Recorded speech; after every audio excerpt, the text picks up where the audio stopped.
Yeah, and I guess one other thing to mention about the report, I think it also includes a sort of, I think it's a 9 or 10 point guide to how people can start the journey. So I mean, I won't put you on the spot unless you want to tell me all 10 steps, but if you can perhaps just give some sort of flavour as to for folks who are acutely aware of what they need to do, and just some bits of advice as to how to go about it, I guess.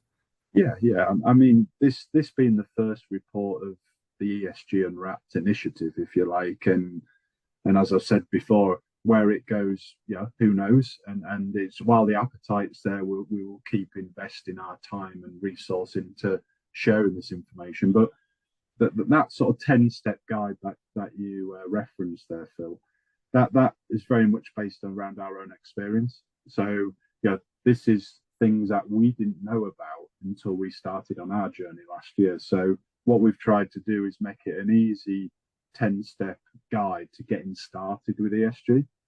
So, for those that are new to it, and especially around the SME space, there'll be a lot of things in there that people won't know today, and that hopefully will help them guide them on their journey.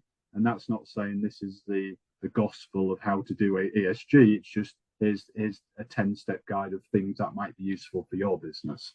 People who are a bit further on their journey, there might be some other aspects hopefully in there that they haven't thought about, that they can enhance their journey or they can accelerate it a bit quicker, because there's some sort of information in there that they can embrace and integrate into their business. So there's no real sort of prescribed formula, if you like, but what we've tried to do in the 10 step process is share the learnings that Nebula have sort of taken on board as part of our journey. And very much this is where I think it's important for us now is almost this becomes a bit of a diary of our own experience and our own partners' experiences, because I think as soon as you make it about, like I said before, people, and you make it about your own experiences, people tend to be a lot more engaged than it just being a high level white paper. So, on carbon emissions and how scope 3 is so complex, they're talking about scope 4 now, for example. Well, what does that mean? Well, I don't know.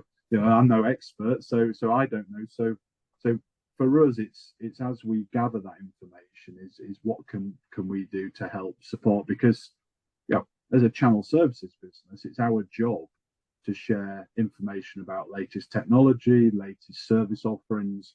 But I think now it's also our responsibility to share some insights about some positive experiences we've had around ESG as well. Okay, we covered some fascinating ground and some brilliant insights as to what's going on both at Nebula, but also ESG across the industry. So really enjoyed chatting, Richard. Thank you very much for your time. Thank you. No, thank you, Phil. Been good to chat.